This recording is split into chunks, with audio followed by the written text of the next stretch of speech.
You know him. You came here to see him. Y'all go crazy. Josh Johnson is here, everybody.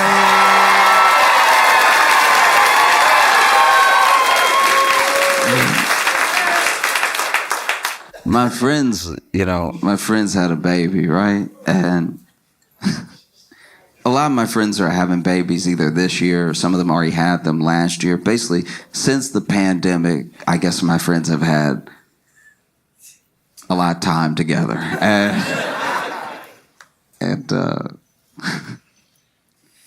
Okay. Basically, I met one of my friend's babies, and I could tell that I was the baby's like first black person. Like I could tell. It was just so apparent. It was like as soon as we looked at each other, he went through all of the emotions at one time. Like because when they rolled him over and he looked at me, he was like, oh.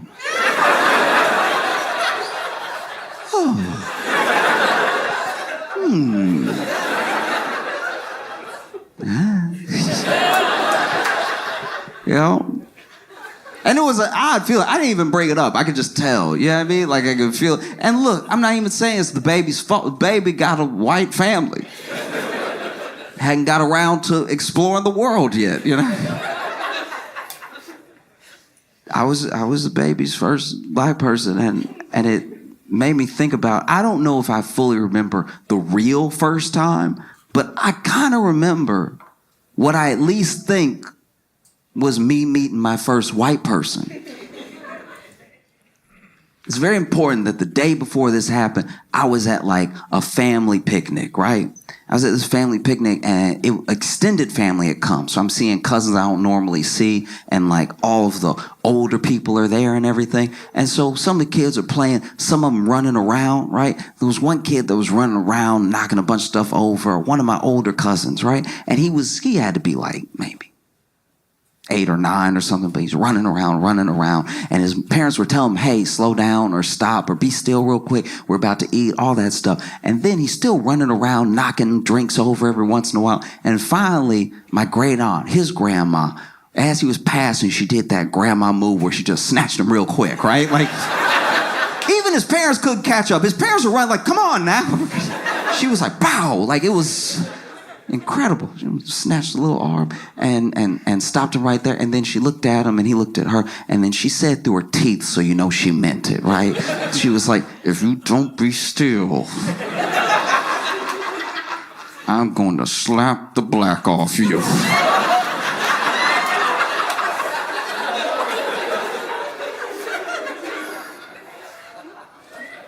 So the next day,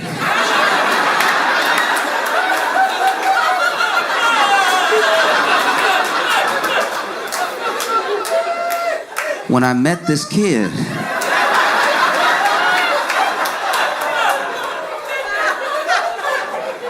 all I could think was, it can happen.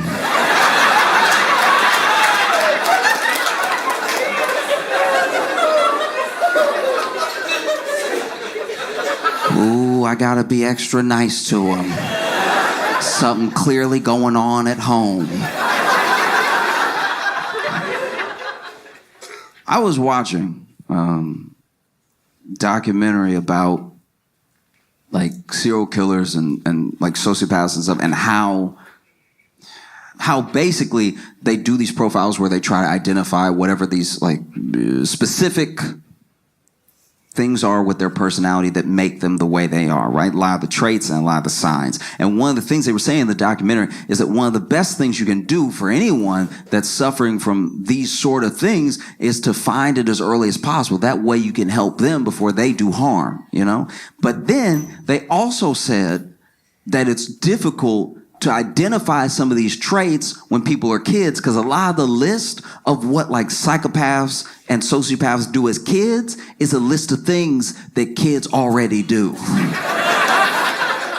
Not the full list, but like a considerable amount of it, you know? And one of the things in the list is long-term bedwetting, right? Like bedwetting at like 13, 14, whatever, right?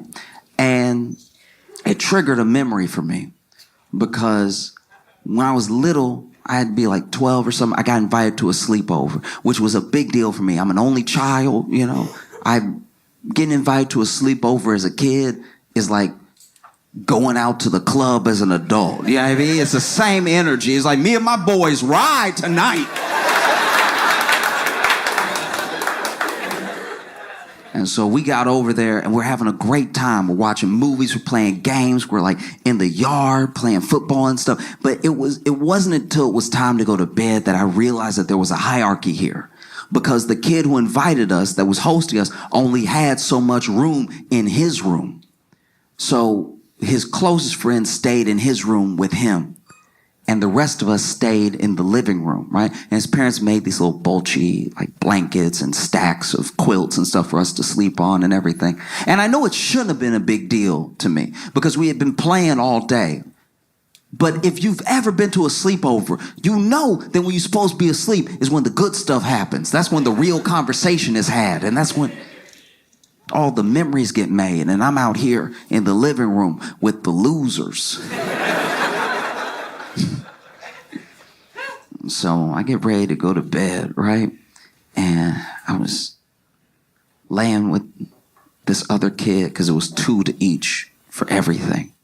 And it's not really important to the story, but the kid's name was DeMarvin, right? And so we fall asleep and I wake up middle of the night. Don't even know why I woke up, you know? And I notice when I wake up that just like the side of my leg and the side of my elbow are wet. And so I look over and DeMarvin not there, but his whole spot is wet. And I sat up, and as I sat up, I looked up and DeMarvin was sitting across from me watching me sleep. That's strike one, all right? Any child who watches you sleep, that should be on the list right there. And not only is he watching me sleep, he got his legs crossed. That's strike two. How you gonna sit there and cross your legs and watch somebody sleep like a villain? He's watching me sleep, has his legs crossed, and when I sit up, you ever so scared you assume you're not awake? It was so freaky to just see him there already staring at me. I was like, I'm tripping. I need to go back to bed. This kid looks at me, legs crossed, and goes, Joshua? That's strike three. Full name? Full name. We're both kids. Full name? You're the devil. This kid looks at me and goes, Joshua, I've wet the bed.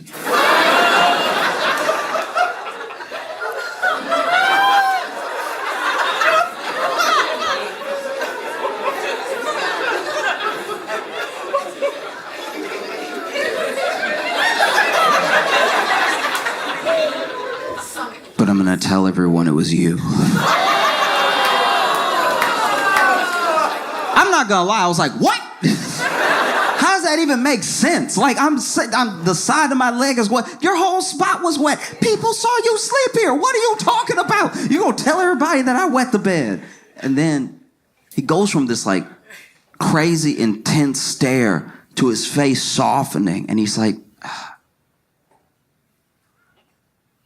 do you ever change your clothes? And as soon as he says it, I get it. As soon as that kid says that, I fully understand. Because that's gotta be terrifying. You know, you're at a sleepover, maybe you don't get invited to many, and you wet the bed?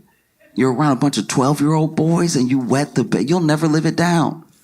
Wetting the bed at a sleepover at 12 is like wetting the bed when you go out clubbing with your boys. It's like, you killing the whole vibe right now. I knew we shouldn't have invited Jerry. He wetting the bed. Can't handle his liquor at all. So as soon as he said it, I got it. I really did. I understood. I was like, dang, that's tough, right? I don't know what I would do. I wet the bed. I'm trying to make friends with other kids. I'm a living room kid as well, so I'm already a loser. And then I wet the bed. I wouldn't live it down. And so I looked at him, I was like, man, I'm sorry.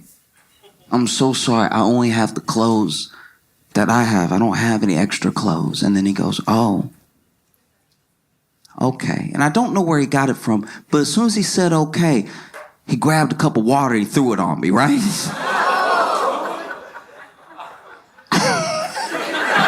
And as soon as he threw the water on my crotch, I was like, ow, what's wrong with you? And the first kid woke up, and DeMarvin was like, Josh wet the bed. And this is my thing. It would have been so much simpler to wake up in the middle of the night, realize that you wet the bed, go to the kitchen, which I'm assuming he went to, grab a mug, which I'm assuming he did, fill it with water, which he must have had, and then just poured it on me while I was sleeping. That would have been so much easier. I wouldn't have known. I would have woken up and been like, damn, y'all, I'm sorry. I thought I was done with this. I'm killing the vibe right now. It's so much more insane to wake up, realize you wet the bed, sit across from me, wait for me to wake up, staring at me the whole time, crossing your legs, saying my full name, telling me your plan, and then throwing water on me. I don't know where DeMarvin is now. I'm assuming that he's alive and well. But I do know for a fact that someone, somewhere, is dead.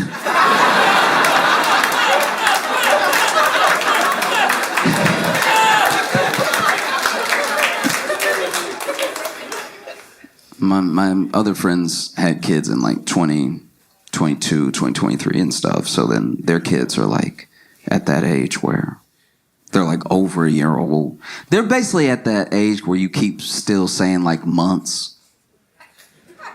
You know what I'm talking about? Like, nobody can just say, like, 1.2.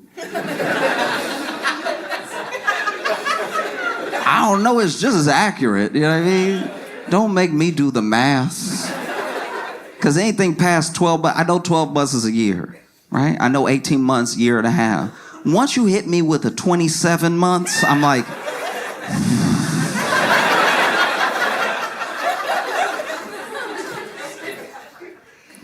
And so their baby is 16 months. 1.6. And they have a beautiful little boy, right? But it's funny, I didn't even think about this until I was hanging out at their house, you know. When it comes to our nature as people, right? We have the id, we have the ego, we have the superego, right? The id is like your lowest form. It's the impulsive part of your brain that is repulsed by pain. It's excited by pleasure, seeks it at all costs, right? The superego is your judgment. It's sort of your higher self in a way. It's how you weigh and balance some of your actions. A lot of religions attribute it to like the God in us trying to tell us what's right and wrong morally. And the ego is what mediates between the id and the superego. So then you'll have an id moment. Superego will judge it. Ego will process it, right? Id is like, I would very much like to sleep with this person. Superego is like, don't do that. That's your friend's wife.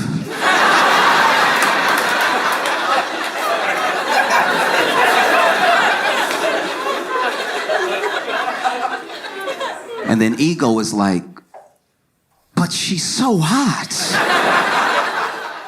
Didn't say this was all going to be a good person, right?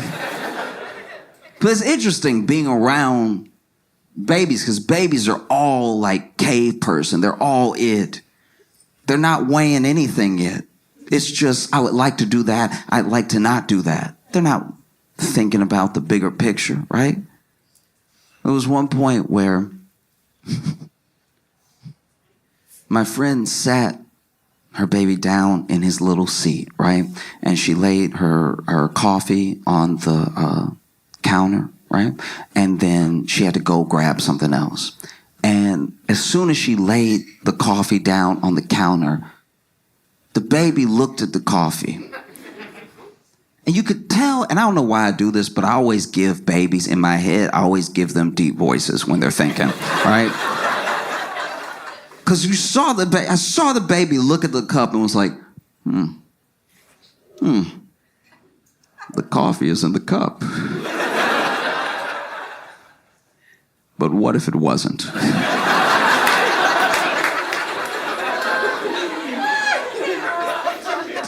And so then this baby went to knock the cup over, right? Knock the cup over and just go ahead and watch the whole spill. And I don't know how, but babies are fast and slow at the same time, right? Because so she sat the baby down, walked away. The baby looked at the cup and looked at me. I looked at the cup and looked at the baby. And I swear, as soon as I started moving to stop the baby was like, oh! As soon as we locked eyes, it became an emergency. I gotta get this cup over. I have full legs. I was running at this baby. I was running at the baby to stop him from knocking off the coffee so hard that I was scared I wouldn't stop. I was scared I was gonna take out the coffee and the baby, right? But I'm trying to make my way across the room and the baby just, oh! And right as he slapped the cup of coffee over, I got to him and I pulled him up and away from the coffee, and he was just looking at me. Like looking me in my eyes, you know? And he didn't say anything, but you could tell he was thinking, I win.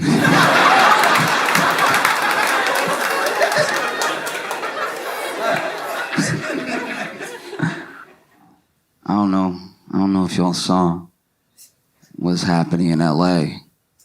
But the Archdiocese in LA just settled for $750 million with the lawsuits of everyone who had claimed abuse while they were patrons of the church. $750 million. I think $800 million when you count in some other stuff. That brings the Catholic Church's total payout to $1.5 billion.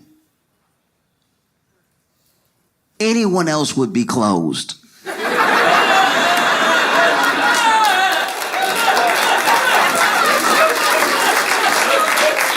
That's so much money. $1.5 billion that you had. You had $1 billion to pay out with. That's crazy, you know? There's no other company I could really think of that could do that much harm and be able to afford the payout. You know? You'd have to be like a gun manufacturer or something.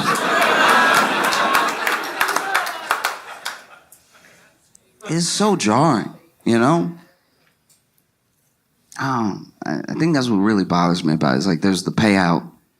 And anytime someone has to pay, even if it hurts a little to pay, if they had the money, it feels like less justice because they had it. You know, you gotta make them pay a number that they genuinely don't know. I don't know if we can do. Good, that's exactly how much I want. You know, $1.5 billion worth of damage that you also admit you did. You know? This isn't like hush money. This is a settlement where everybody knows what happened and everybody knows how you handled it. You know? That's so jarring. And it makes you, how can that not affect your faith? You know what I mean? You went to this place. This is supposed to be the safest place in the world. This is supposed to be the place where you like lay down every burden, not pick up extra. Do you know what I mean? I don't even know where you go from here. It's beyond PR. You can't be like, but we also donate a lot to... I don't know if I want you around anybody right now. That's my thing. I don't even just care about the money. I'm glad that they had to pay, and I'm glad that, survivors are getting something for all those years of trauma, all those years of therapy, all those years of like trying to navigate the world and people looking at you like it must be you. If you're dealing with something all day, it does not escape your mind, and you can't even hold down a job because the way that people are around you affects everything that you do. I'm glad that they have something in return from that, you know, because you can't undo what's been done, right? But like who's in jail? Is anybody in jail? We always forget that jail would be better. Do you know what I mean? I'm sure that that's what they want, but it takes so long to get justice. Half of the monsters are like dead. And then the other half are like still alive, but then there's like statute of limitations, which I don't know. I don't fully understand statute of limitations because I understand that it's constitutional to have a fair and speedy trial, right? But we don't seem to do that either. You know what I mean? Like if Young Thug's trial can last 75 years, why can't you be like, you too? Get over here. I know it was a long time ago. Doesn't change the fact that you did it. You know? That's what's so painful about it too, you know, because then it affects you whether you know it or not, whether you're, you know, like Christian, Catholic, whatever. You try to tell somebody about Jesus and they're like, oh, I've heard. Do you know what I mean? It's a burden that we all carry. It's a weight that like is inescapable, and it happened to. In a way, it happened to all of us. Obviously not in direct enough of a way that I'm like claiming some victimhood or anything, but it also, you yourself might trust this person that you find out is a monster, which then makes you question everything this person said to you. Maybe they didn't do anything to you, but they did something so horrific to someone else that you're like, how can that person that did those things be right about what happens when you die? Like, I know the two seem like they don't have anything to do with each other, but they are so directly related because this person is basically telling you the keys to a good life, the keys to being a good person, and the keys to salvation. And then you realize that they were dangling those keys over someone else to keep their silence, right? That's too heavy, you know? I don't even know where you would go from here. Because nothing that is said by anyone in the church seems to fill the void that the church has created, both between people and themselves and between the people who had harm done to them and the way to redemption is just so far, you know? And the people writing now, the people who write for the church, the people who are the spokespeople, the people that we see, they don't have it like that really. Like they're like when they say their words, it doesn't hit like the Bible hit. There's no thous that can bridge the gap that's been created, right? There's no ye's that make me feel better. You know? Because I don't know. What is the truth taught by a liar? Do you know what I mean? Even if you really believe, you believe it from the bottom of your heart, this guy, this Weinstein is going to be the guy who spreads the word? That seems short-sighted. And then how they handled it too, because they handled it like the mob would handle it. You know? They didn't look at those people, those patrons, those souls that they have a responsibility to, that they took up the responsibility to. No, I personally don't know anyone who was made to go to seminary. Everybody there is a volunteer, you know?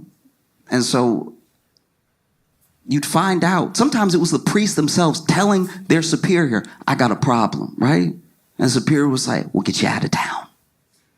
That was the move for a long time. It's why so much damage was done, you know?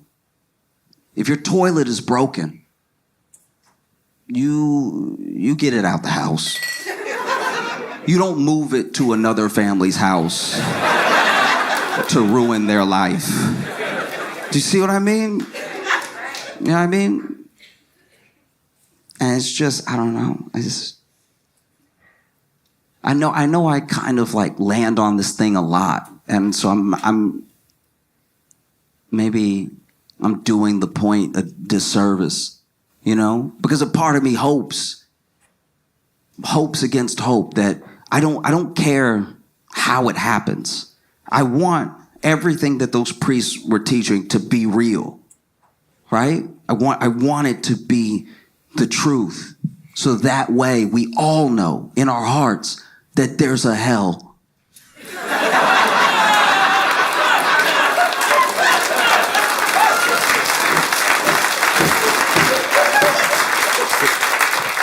And I know that's like way more fire and brimstone. That's not like the uplifting message or anything, but I don't know. I just feel like it would be nice. It'd be nice to, you know, finally get justice. 20 years too late, the person's passed away, and then you're like, nah, God got him.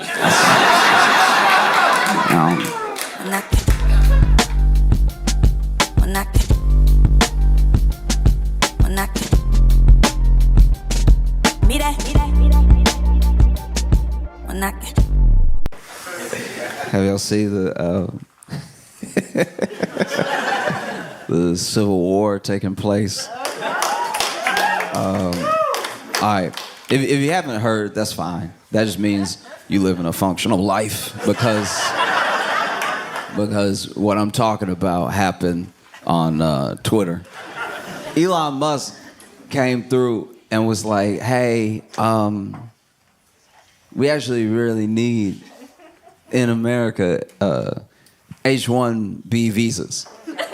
And these H-1B visas are how people from other countries come here and have, pretty great jobs by some standards. These are like sometimes developing jobs, some of the engineering jobs, and like just stuff of that nature. This isn't like one of your regular visas, and it's not like a visa that we have with a specific country. Like there are E3 visas that we have with places like Australia because they're white. And that's like that's a thing that we have with lots of different countries. So there's a certain amount of visas that are agreements between the countries, and we don't have it with every single country in the world, but even with like, you know, Uganda, we might have a few that are these specific visas that Ugandans can get or something, as an example, right? But the H-1Bs have a lot to do with jobs because with your H-1B visa, if you lose your job, right, you have to leave. But Elon is like, these H-1Bs are actually great. And Vivek Ramaswamy is also like, these H-1Bs are fantastic, right?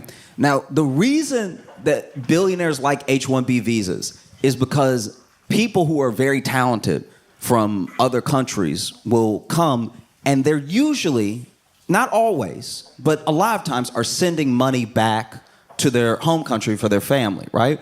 And so they, due to the exchange rate, don't really have the same amount of demands as an American worker. Like an American worker, $100,000, it means something different here than it means to someone coming here, right?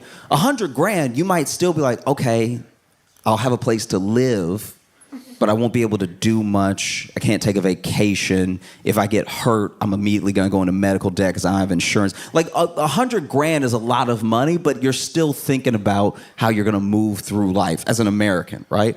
But if you're coming from somewhere, especially if you're coming from somewhere where this is the biggest opportunity you've had up until this point, you're thinking $100,000. Okay, look, I can have roommates. I don't care about having roommates. I'll have as many roommates as it takes to keep as much of that $100,000 after taxes that I'm going to keep in my pocket, so that way I can send money home, and the money that I send home due to the exchange rate is fantastic, right? So now I can maybe even retire my parents off of this $100,000, $120,000 job back where I'm from. So when they come over here, they are working these like crazy hours. Like we're talking like 80-hour work weeks, fluctuations, and what the job description is and stuff like that. And they don't complain, because if they complain, they could be fired. And if they get fired, they're immediately deported. They start all over again, right? So that's why Elon and Vivek love H-1B visas. So MAGA as a movement is very upset with this sort of thing because the whole idea of Trump winning and Elon and Vivek making that Department of Government Efficiency, which is only named that so that it will be called Doge, which is low-key one of the most unserious things I've ever seen in my entire life. Like, that was when I was like, oh yeah, we're cooked. That's very bad. That, y'all, if you had gone back 20 years and told somebody that eventually there would be someone, I mean, these are like made up jobs. Like Trump would actually have to do what they say to make them official. Right now, they don't even really exist in theory, right? It's just an idea of what might happen. I mean, who knows now? But like, if you went back 20 years and you told someone eventually there would be a government body that only had its name so it could be the acronym CAKE.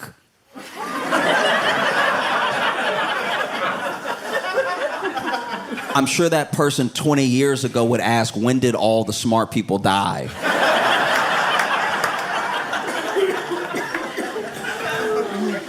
And so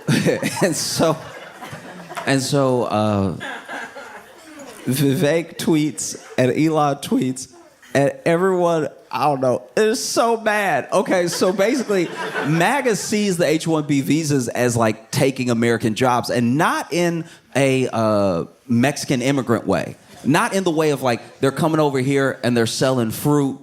I didn't really want to sell fruit anyway, but like they're selling the fruit. I don't know how I feel about that. It's not like that. It's like, no, LinkedIn is empty. And you're talking about H-1Bs coming over here and getting the jobs that I went to college for. And then Elon basically said, hey, y'all way too stupid to do these jobs, which is so out of pocket. That's so crazy. That, in a weird way, this whole ordeal almost made me feel kind of bad for MAGA as a movement, because when you think about it, a lot of why MAGA started is because, you know, whether you want to put them in quotations as elites or like coastal elites or just people with money, those people for a long time, and this is something that I don't like, that I've seen for a long time, because it's a city rule thing that we do to each other a lot, where there are a lot of city people that look down on like rural people in a rural lifestyle because they're like, oh, you're not educated. But then the people in the rural areas look at city people and they're like, you actually can't keep yourself alive. Do you know what I mean? Like you I know you've read more than me, but like, how do you, where does water come from? Tell me where water comes from. Oh, the bottle? Oh, okay. Oh, it comes from a bottle. That's cute. All right. You know, because don't get me wrong, as well-educated city people who I've been around, I've lived in lots of different places, and I travel around the country as often as I can, so I do my best to meet everyone so I can understand. I want to have as many pieces of the puzzle as I can to see where people are coming from, how we get places, right? And when I tell you that there are people who I know are very smart, very, very intelligent people, very smart people, but when you tell them that water comes from the ground, they look at you like, well, you must be drinking dirty water, because not my Icelandic, no. Guys, yeah. So Elon basically says y'all are like way too dumb to do these jobs. Like, I've seen your American schools, I've seen your colleges, and your colleges don't even match other countries' high schools. And the sort of general MAGA response to that was like, well, okay, but you agreed with us for the past like 4 or 5 years that the American college system was broken and that it's too woke and that we need to fix it and we need to change things up. And he was like, yeah, but you still dumb. Like that doesn't change. I don't think yeah, I don't like it either, but that doesn't make you smarter that you went to a dumb school. And so then they lose it. And then MAGA was like, oh, okay, I didn't know you felt that way, you South African.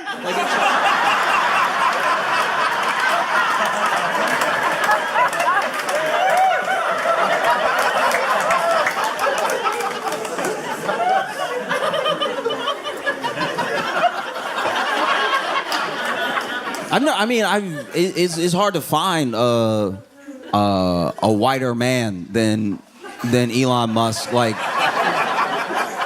no, I mean, like literally and figuratively in a sense, because he's very. Oof. You know what I mean? Like the sun, not a friend, right? But the way they were calling that dude African, just you ever? Because they're like African, but then I'm an African American, and that I've never had racism miss me like the Matrix.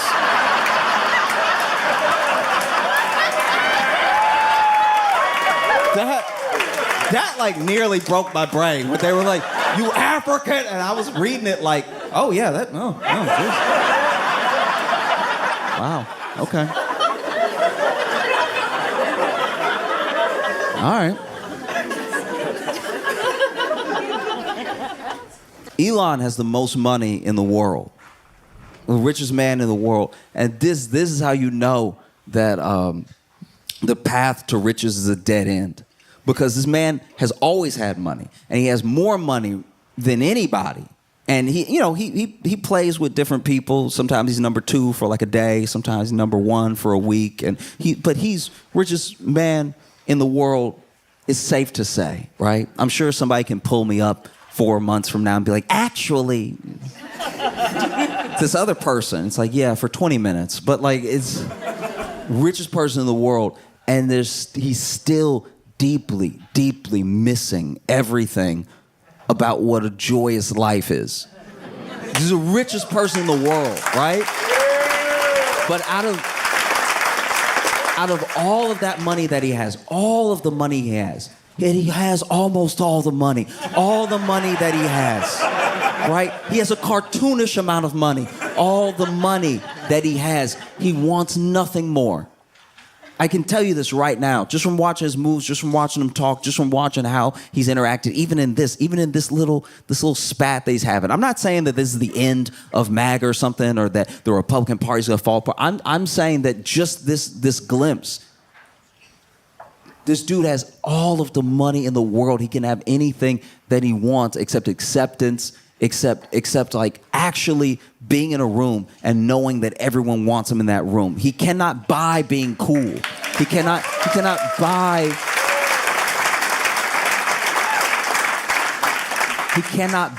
genuineness. There are always going to be people who love Elon or think Elon's dope because they think that he's a genius, because they think that he is going to help them become like him, or just because he has money. But then when you strip all of that away, I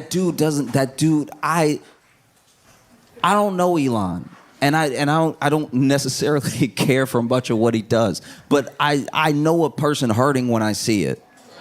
Do you know what I mean?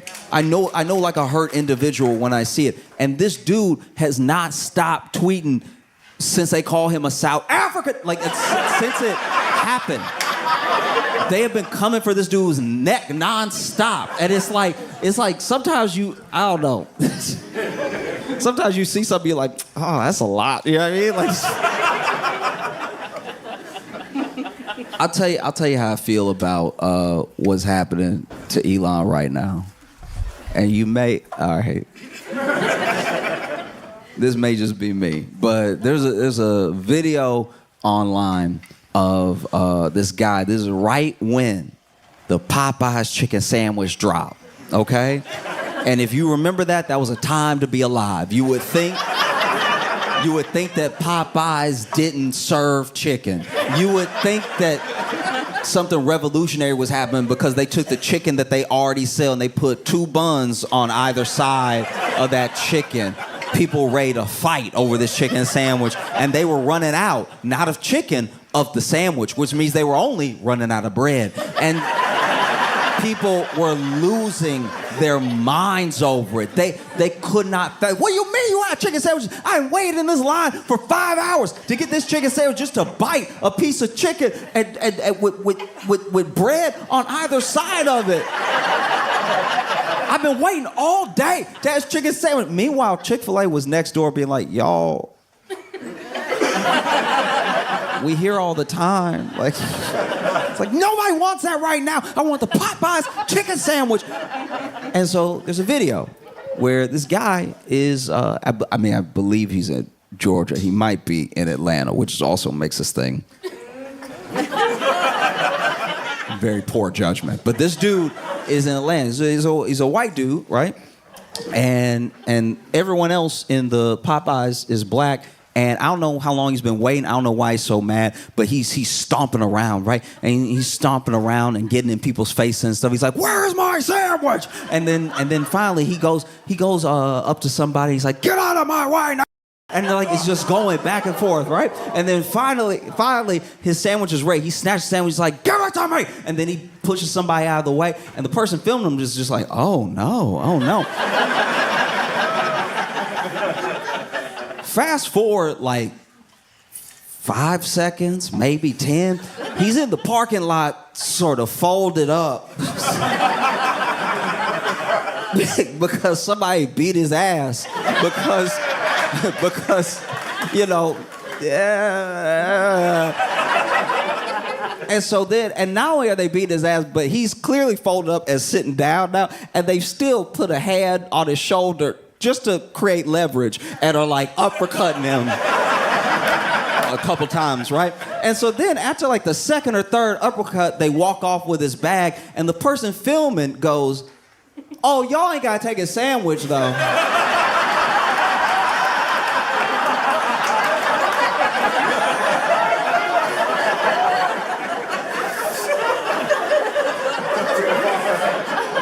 Which is weirdly, I don't know, which is a very short, but a very poignant, like lesson about racism, or at least how people who experience racism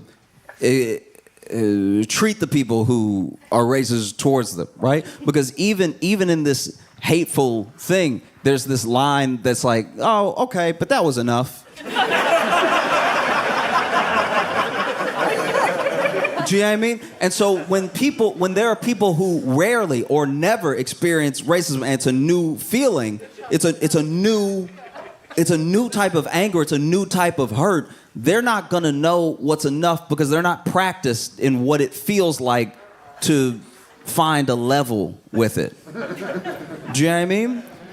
There are things that happen in the world, and they're sick and they're racist, and then it's not something that you can always change or resolve, but you have to move on with your life. You have to live, you know? So you can fight back as best as you can, and you can distance yourself as best you can, create safety as best you can, but that will be out there. So when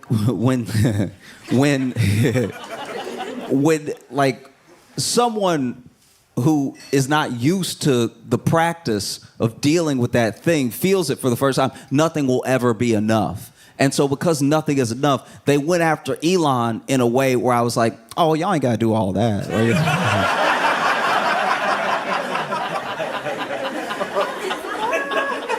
Because they hurt Elon feelings so bad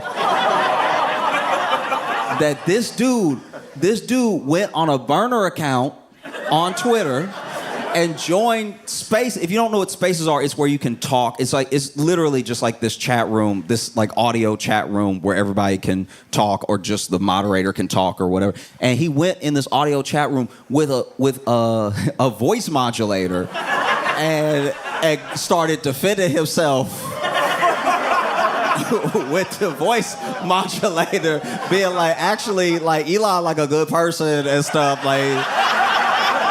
y'all actually being hella out of pocket when it comes to Elon. That's not fair at all what y'all said. And you especially were very rude. And I would say it'd be helpful if y'all would like apologize to Elon, because I don't know him at all, but he seems like a reasonable dude. So if y'all like would chill out, I'm sure he would forgive you and stuff. Like he a cool guy. And I don't know what was said. I do not know what happened.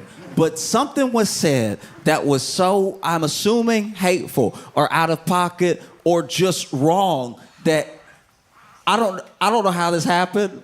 All I know is Elon apparently, because this is all hearsay. I watched the thing and I'm 90% sure it's real, but apparently this dude got so mad he either got his mouth too far from the voice modulator or turned it off, because then this dude in his full Elon voice was like, wait, watch who you talking to right now. But he fully dropped it. He was like, well, forget y'all too then. I hate everybody in here.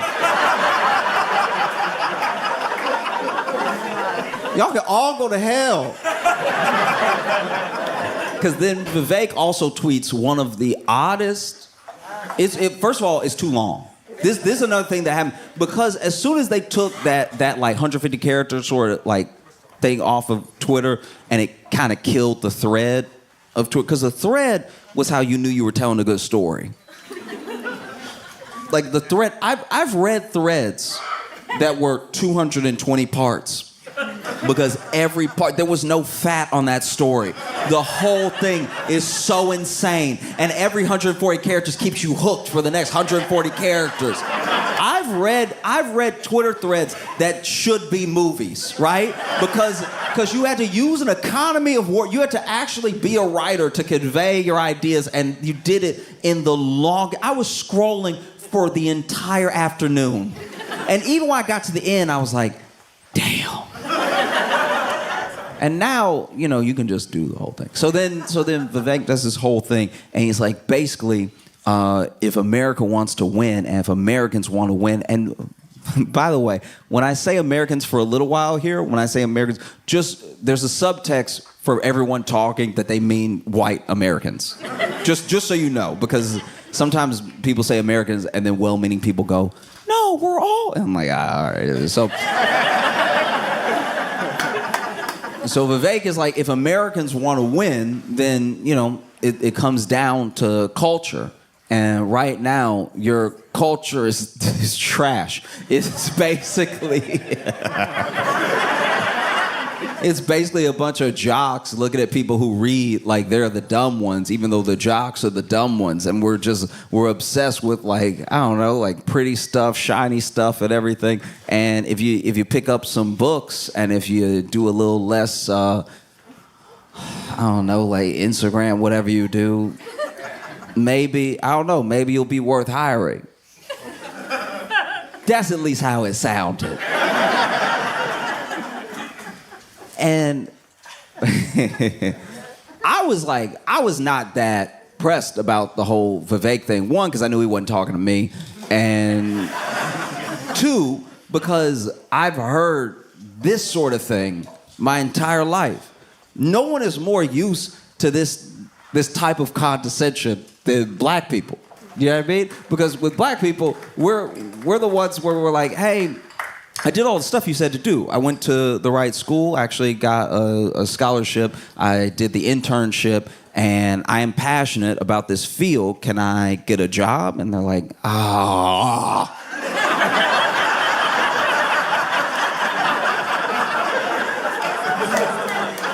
we already have a black.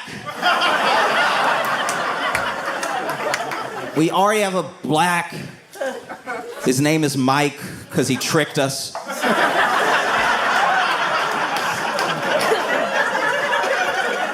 We already have a... Look, we would hire you. But the boss's dumbest cousin needs a job, and so we're going to have to give it to him. But, I don't know, keep applying, and then maybe if Mike dies... will need a black, so then you can do it. Do you know what I mean? Like that's just a general reality. And so to hear Vivek talk to white people like this was wild. That was so odd because then the comments were all like, but I did all the stuff, and he's like, yeah, no, I know. But you're dumb. Like, I don't know what to tell you. I would never hire you, you know? And he doesn't say that. He doesn't say that exactly, but that's what he implies throughout the whole thing. And then he stops responding because it's thousands of people.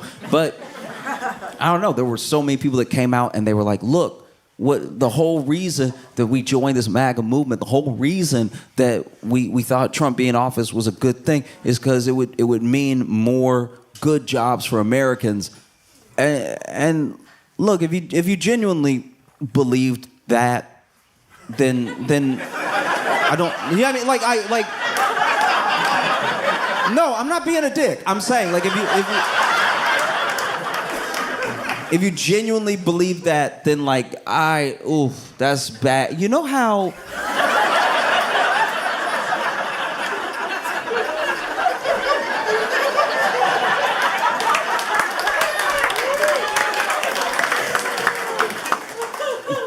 This happened. This thing happened, and I really. I worry sometimes. I think about this a lot, and I think about this with every like topic that I talk about, or any joke I tell, or story I decide to talk about. That like, I would like to believe that like, I would like to believe that empathy, compassion, and kindness are the way forward, and will get us somewhere. I don't know if that's true. I want that to be true.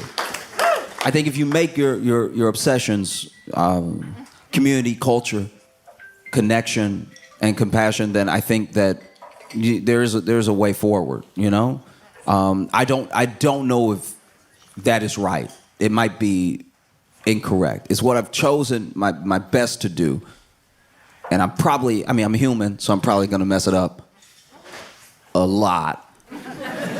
But one thing that happens in my mind, what I think of when I think of MAGA, is a story from when I was just getting out of high school. It might have even been my first year of college. No. It was like my second year of college, right? And I was getting off a shift at this restaurant that I worked at, and my friends were picking me up. And when they picked me up, we would hang out on the weekend, you know, all the times that I was back at home, which is where the restaurant that I would work for extra money was. So I would leave college, I'd come back home, work a shift, and then spend the weekend with my friends. And that particular day when they picked me up, I knew I was spending the night at one of their houses. But when they picked me up, they're like, hey, I live in Alexandria at the time. They're like, hey, we're going to, I think we went to Opelousas or Leesville or something, which is like an hour and a half away or a couple hours away. And when I get in the car, they say this. And I'm like, why are we going to Leesville? And my buddy's like, it's a surprise, right? And so then we get all the way over there. Now, my second friend in the car is about to go away to seminary. So I went to a Catholic school for high school, and you know, I actually like treasure it as an experience, not because of any sort of like religious teaching, but because it gave me a little bit more insight into how people think and how the people around me thought about me and about the world, right? But then there were some people that went to the school that were like, yeah, we'll do this forever. And he was one of them. He was like, I'll just be a priest, because that was his track, right? And so then we get to where we're going, and it's a strip club. And so my one buddy had decided that because our second friend was about to go be a priest, he should at least see titty, just to be sure. Just in case. That he should see what they you know that they round and beautiful and so.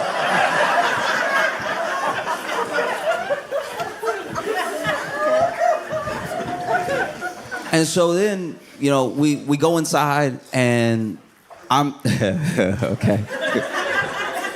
I'm also like taking a back. Like my friend that's going to seminary is like, actually, I guess I'm going to hell because he's looking around. He's like, right?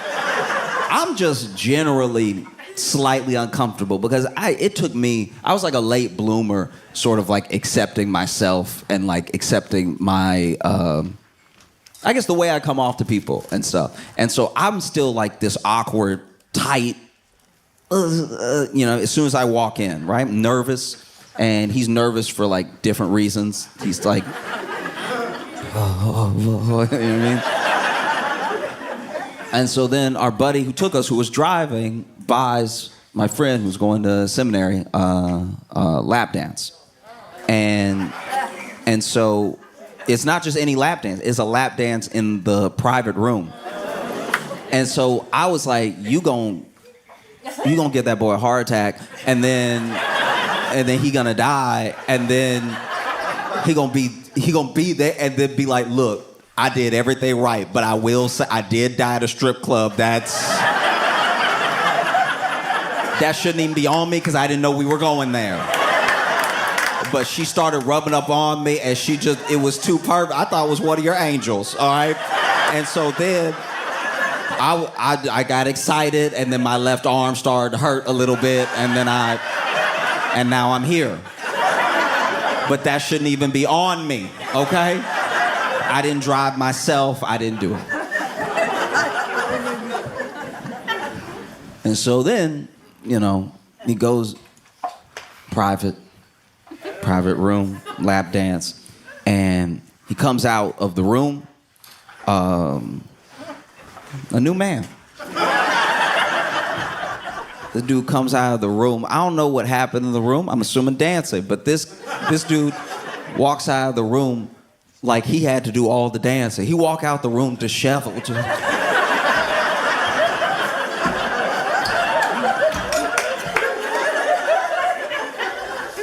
And he goes up to our friend and he's like,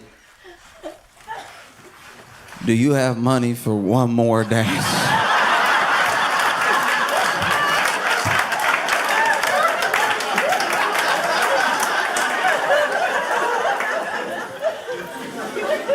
My friend pays for another dance and he goes back. And, you know, while he's in the room, I had my own journey. Because I was at the strip club and I was just sipping on a Sprite because this is back when I still drank soda. I had to quit. It's too spicy. It generally burns my chest. Like it's too much, right? But back in the day, I would hit a Sprite, and so I was sipping all this Sprite, and this one dancer walks by, and she does this thing where she basically like massages the back of my neck as she's walking by. But I am not used to being in strip clubs. I'm also not used to people coming on to me, so I thought it was a spider. So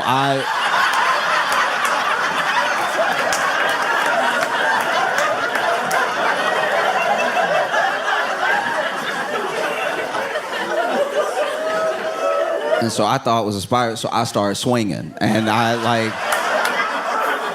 didn't hit anything, but I still was like...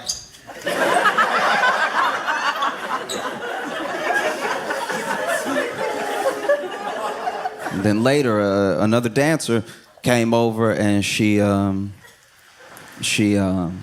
sat across from me. She was like, hey, how you doing? I was like, I'm good. She's like, what's your name? I was like, I'm Josh. And she's like, what brought you in today? I was like, oh, my friend, he's gonna go to seminary.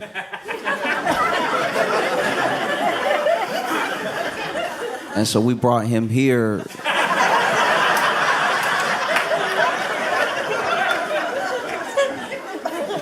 To make sure. I don't really know what the plan is. And she's like, oh, okay, yeah, that's a funny story.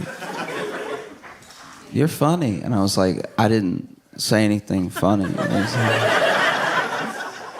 He's like, oh, well, you're kind of cute. And I was like, oh, thank you. So you want to buy me a drink? And I was like, oh, yeah, sure. Do you want a Sprite? I'm drinking a Sprite. And then she smiled, very sweet smile, and then she got up and pushed her chair in and walked over to some of the other dancers. And she was, I don't know if she knew I could hear her. There was music playing, so I know she was yelling it to let them know, but I was still within earshot when she said, she gets up and she goes to the other lady. She's like, oh, y'all, don't worry. He's slow. Don't.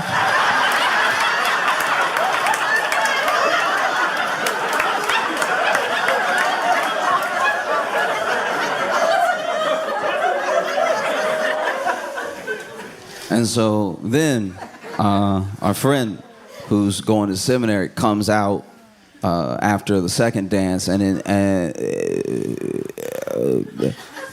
whatever happened the first time happened worse the second time, because now he like walking out, but he's sort of holding his arm too, and he's like,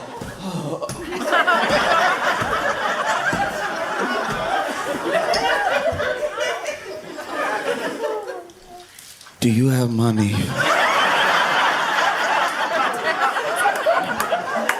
for one more dance?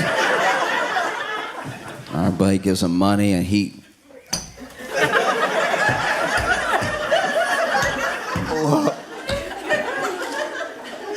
goes in there, and I'm sitting with my buddy who brought him, and he's the only one out of all of us who's like chill in this situation. And like I don't know if he was like a cool guy anyway, but maybe he had just been to strip clubs before, but he was just not fazed. He was just like, oh, I'll get you a drink, yeah.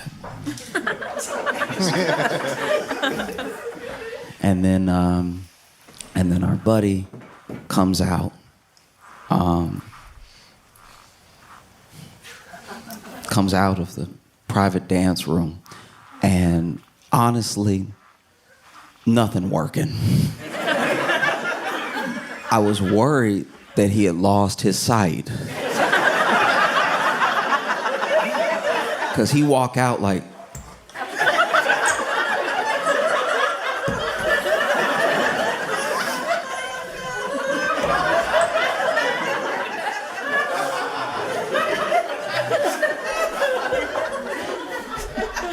do you?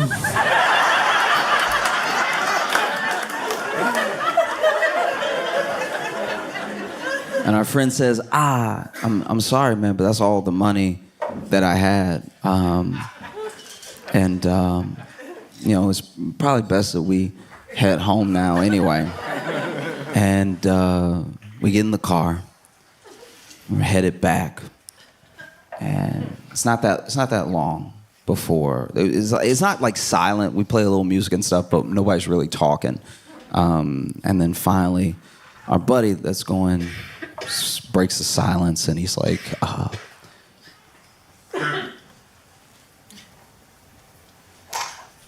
don't know if I can go to seminary.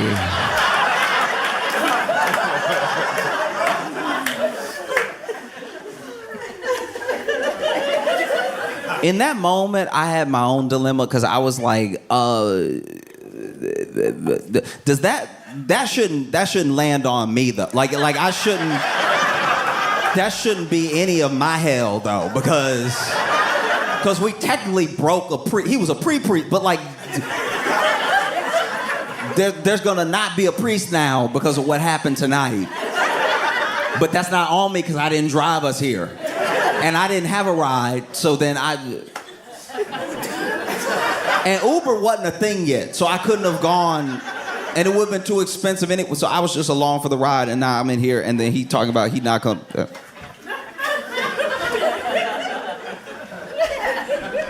And then he's like, yeah, I don't know, I might have to think about it, because I think Cherry loves me.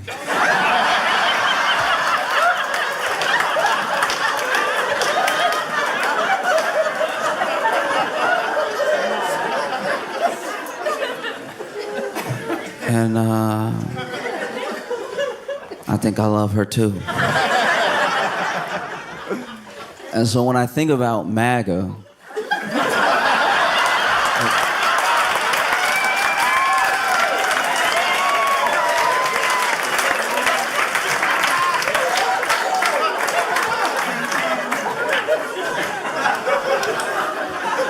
it feels like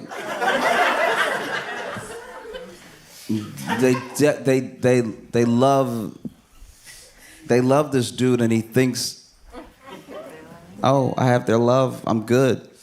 And they think we love him and he loves us. But he's just up there dancing.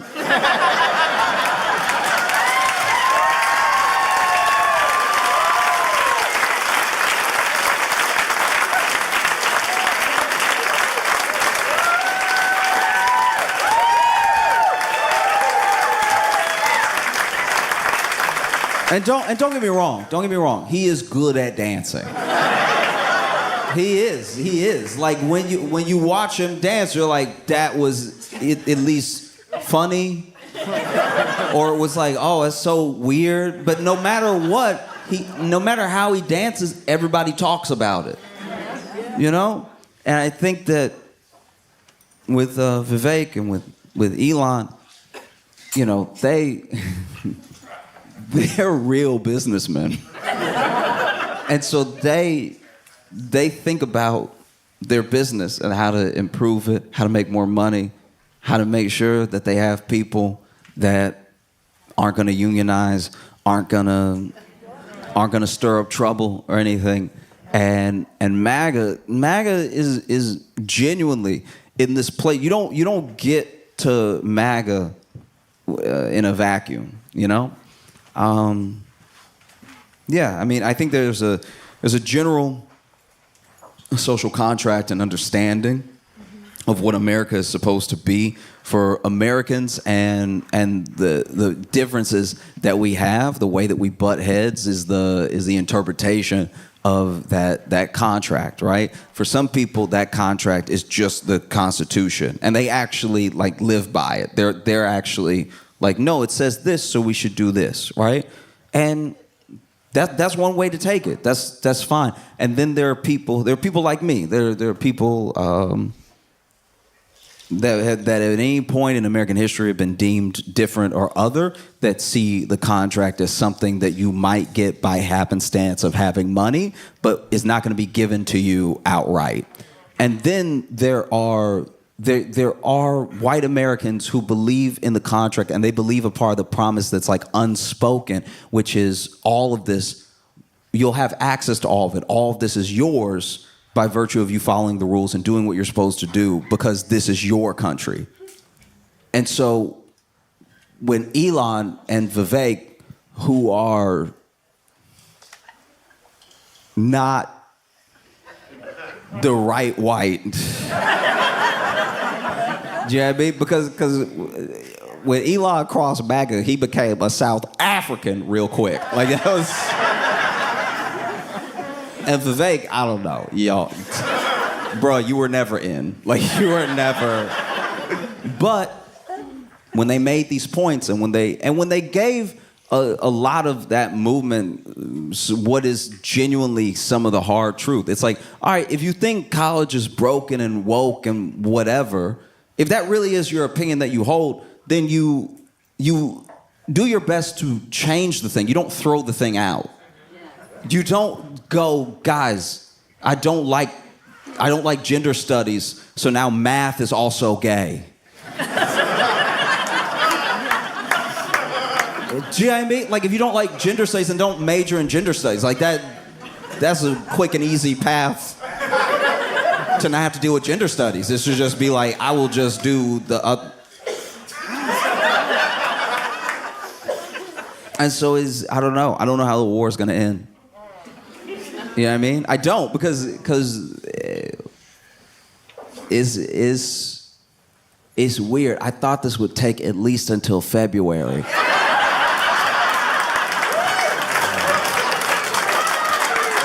Y'all have been phenomenal. Thank you so much. Y'all have a great night. I appreciate you.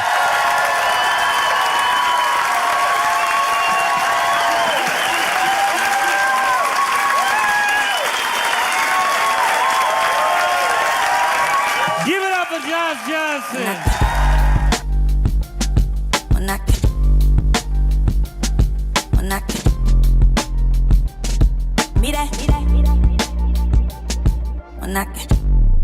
I've only been in Grand Rapids for what, like, I guess you could say a day and a half, and I get it. I do get it. Like, I understand. Y'all can stop now. I understand. You don't have to be nice to me anymore.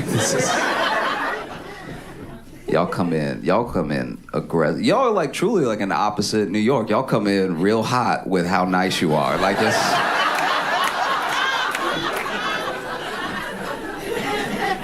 in a way that's like, look, it's functional. Y'all clearly have a society here. It is good. But is it not exhausting to just be trying to help?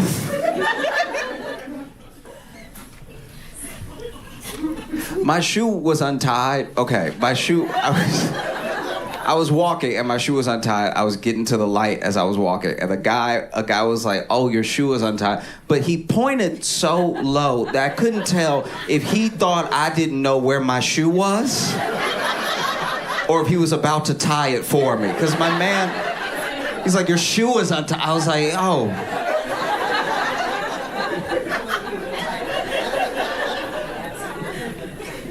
Because I feel like I'm nice. I feel like I'm a generally nice person. So I don't really get why y'all trying to outdo me at every time.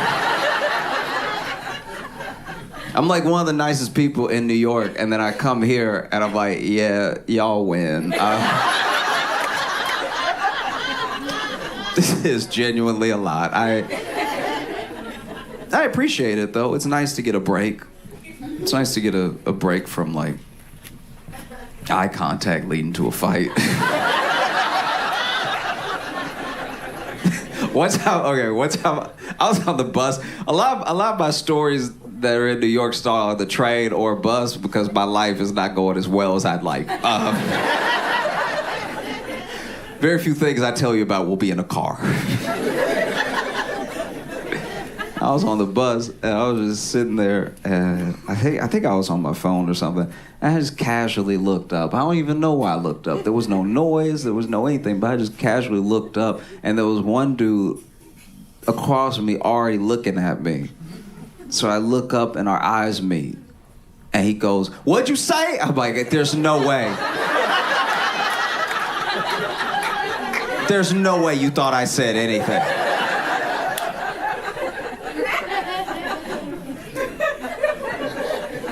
It's just a lot, you know. Like, I've been there for years now. I've been here for,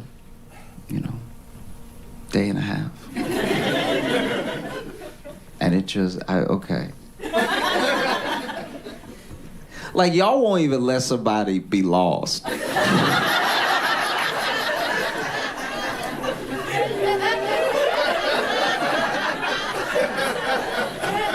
That's too helpful.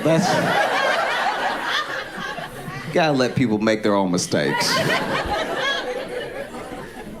Because admittedly, I was lost. But I wasn't lost in like a cartoonish way. I wasn't lost like a 20 silent film. You know what I mean? I wasn't like...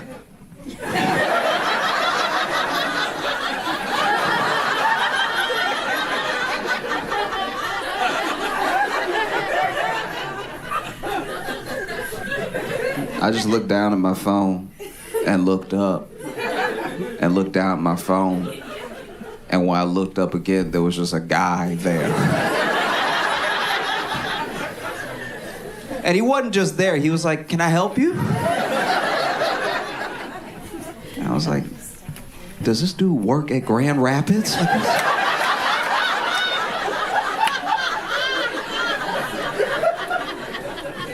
It felt like y'all just hire a bunch of Walmart greeters to be outside.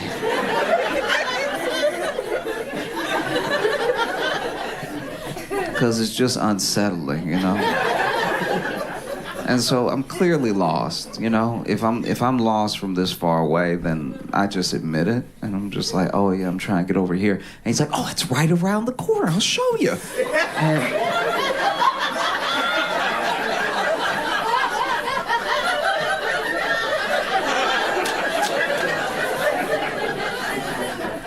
And then he walked with me. To which I was like, does he need to go there too? What's the plan here? Then we get there, it's across the street, and he points to it. And when he pointed to it, I looked over, and I was like, oh yeah, well thanks man, thanks so much. And I turned around and he was gone. That's honestly the most upsetting part of the story.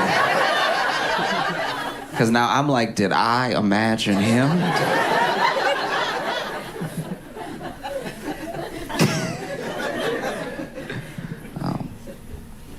Because I don't know, I've lived in New York for years now. And I love living in New York, but I think, this is going to sound like an ironic thing to say, but I think I love living in New York because I'm not infatuated with the idea of New York, right? New York has a long, beautiful history. There's a place where there's a lot of opportunity and everything, but it's also going to be a little dirty. There's a lot of crime. There's a lot of people. You're going to get pushed around a lot as people go about their way. It's just a place on earth, you know? I'm not so excited to be there. Because some people are. You've seen some people move to a place like New York and they're like, oh my God, it's happening. I'm in New York City. And you're like, chill that, all right? You gonna get robbed. They're like, but we're in Times Square. It's all happening. It's like, they gonna get both of us. Because you over here acting brand new, all right?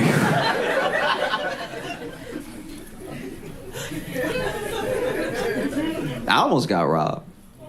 My first month living in New York, I almost got robbed. I was walking home after work, and I had not had a good day, you know? And this guy walked up and just punched me in the nose. It turns out that's all it takes. I'm not much of a fighter. If you punch me in the nose, I will sit down.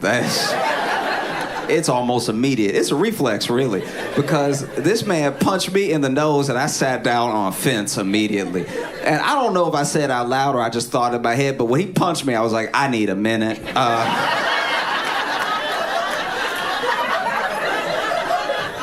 And it didn't help that when he punched me in the nose, I grabbed my nose like the daintiest way possible. Like, all fingers were out. This is the most Victorian way to try to stop a nosebleed.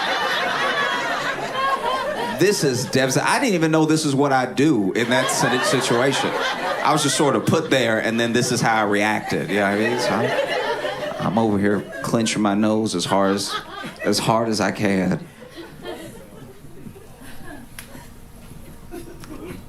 Like, I wonder what it was like from his perspective.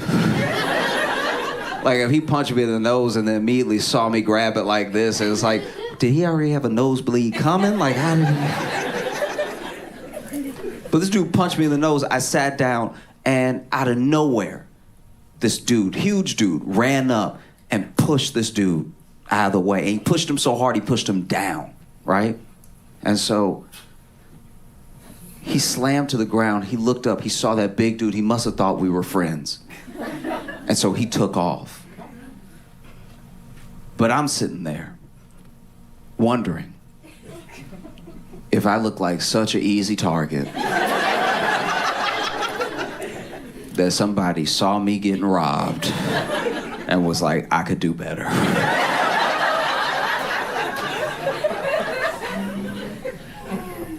Yeah. And it's funny because I was not having a good day at all. I was new to New York. I didn't have a lot of friends. I didn't have a good day at work. I didn't like the place that I was staying. And I feel like a pretty positive person, but everything was happening all at once to make me feel like just in a rut. Like I try to wake up, be optimistic and everything, but the day it beat me down. I was just like, I remember I was thinking before this guy walked up to me when I was just walking home, I was thinking, this is the worst. This is like the worst, you know? And I was never thinking of like going back to Chicago or anything, but I was like, this is just the worst. And then I got punched in the nose and I sat down and I was like, this is worse. You really shouldn't tempt fate with superlatives. This is way worse. Because at the time, I didn't have that many of my uniforms, so if I bled on my uniform, I would just look freshly punched at work tomorrow. And I remember this big dude standing over me, right? And he's like, hey, are you okay? Are you all right? And I was like, yeah, I think I'm gonna be fine. Oh, thank goodness you were here. And he was like, yeah, man, I just can't believe that. Like, I was just at the right place, the right time. I mean, honestly, I'm a little shooken up. That's never happened to me before. That I've been able to, like, help somebody like that. And I was like, yes, thank goodness you were here. He would have been very upset. I only have $6. And my man is towering over me. And he's just like, yeah, I've just never been in a situation where I could just help somebody out of nowhere. Because honestly, I haven't always made the best decisions in life. And in my head, I'm like, yeah, he about to rob me. I gave up the game too quickly, and he has now realized he could be $6 richer. And he's just standing over me. He's like, you know, it just feels like the universe put me here in this moment to help you, brought us together. You know, sometimes that happens. In fact, have you heard the good word of the god Oxnif?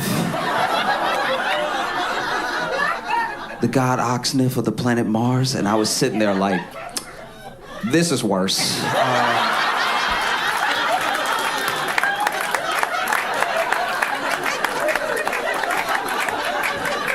Oh, this is way worse. And I just sat there for 10 minutes and listened to this man's cult speech. It's like, if you could please just rob me.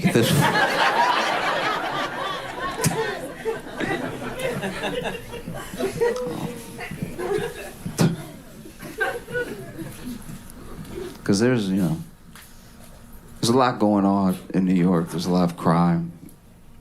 There's crime to the point that the governor saw fit to dispatch 1,000 National Guard to the subway to combat the crime, combat the violence and stuff. And as someone who lives in New York, I'm not gonna lie to you, I have not seen one of them this entire time. I feel like they went down to the subway, they looked around, they were like, forget this. I haven't seen a scratch of camo since I've been down there.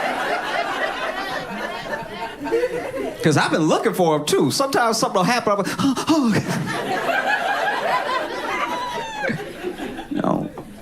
Because, New York, we have a lot of crime, but we also got weird crime.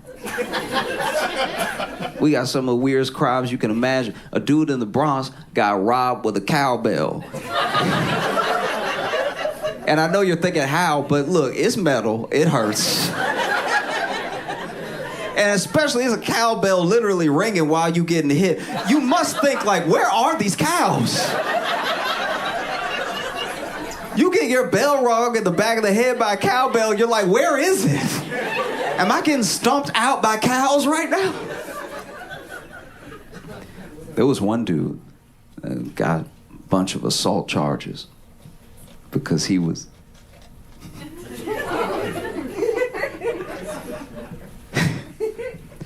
he was throwing marbles in front of anybody that walked in front of him. And it's like, that is a genuinely hilarious crime. It's one of the funniest assaults you'll ever hear about. Because at first, when I first heard about it, I was like, these YouTubers are getting out of control. All right, somebody needs to rein them in. It wasn't even that. This kid did not have a camera. He was just being the change he wanted to see in the world. He was out here throwing the bar. People,